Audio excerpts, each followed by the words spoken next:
اولاد کو 7 سال کی عمر میں نماز کا حکم دینا۔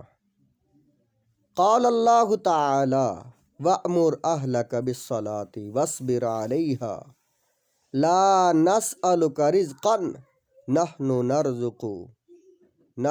نَرْزُقُكَ وَالْعَاقِبَةُ لِلتَّقْوَى۔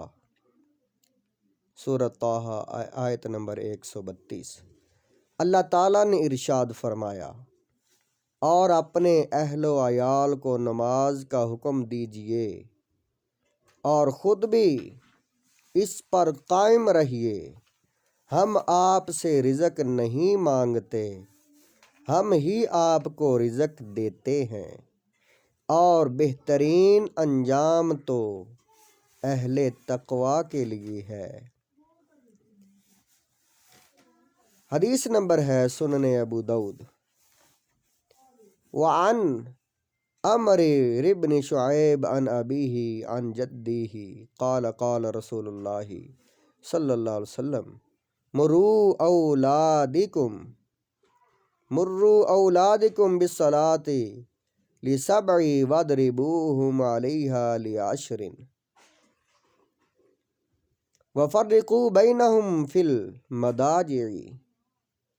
اور عمرو بن شعیب اپنے والد سے، وہ اس کے دادا سے روایت کرتے ہیں کہ رسول اکرم صلی اللہ علیہ وآلہ وسلم نے ارشاد فرمایا، اپنی اولاد کو 7 سال کی عمر میں نماز کا حکم دینا شروع کرو، اور جب 10 برس کے ہو جائیں اور نماز نہ پڑھیں تو انہیں تربیت کی غرض سے مارو، اور جب بچے 10 برس کے ہو جائیں ان کو الگ بستروں پر سلایا کرو، کہیں شیطانی حرکات پر آمادہ نہ ہو جائیں۔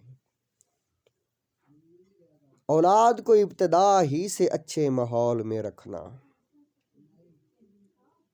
قال اللہ تعالی رب ھب لی من الصالحین۔ سورۃ الصافات آیت نمبر 100۔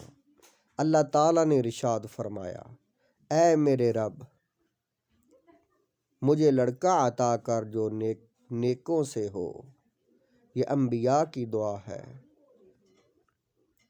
حدیث پاک میں ہے، مسند احمد کی حدیث ہے، حضرت انس رضی اللہ تعالیٰ عنہ فرماتے ہیں، آپ ایک دن آئے اور ارشاد فرمایا کہ آج رات میرا بیٹا پیدا ہوا ہے، اور میں نے اس کا نام اپنے باپ ابراہیم کے نام پر رکھا ہے۔ پھر آپ صلی اللہ علیہ وآلہ وسلم نے وہ بچہ ایک لوہار ابو سیف نامی کی بیوی کو پرورش کے لیے دے دیا۔ ایک دفعہ آپ صلی اللہ علیہ وسلم ابو سیف کے پاس جا رہے تھے، اور میں بھی آپ صلی اللہ علیہ وسلم کے ساتھ چلا گیا۔ جب ہم ابو سیف کے پاس پہنچے تو وہ بھٹی میں پھونک رہا تھا، یعنی آگ جلا کر کوئی چیز بنا رہا تھا، اور گھر دھوئیں سے بھر چکا تھا۔ تو میں آپ سے پہلے ابو سیف کے پاس گیا، میں نے جا کر کہا، ابو سیف رک جا، نبی کریم صلی اللہ علیہ وسلم تشریف لائے ہیں۔ وہ رک گیا۔ ابراہیم بیمار تھا، اس کا آخری وقت تھا۔ آپ صلی اللہ علیہ وسلم نے ابراہیم کو منگوایا اور اس کو اپنے سینے سے لگایا، اور پیار و محبت بھری آپ صلی اللہ علیہ وسلم نے کچھ باتیں بھی کہیں۔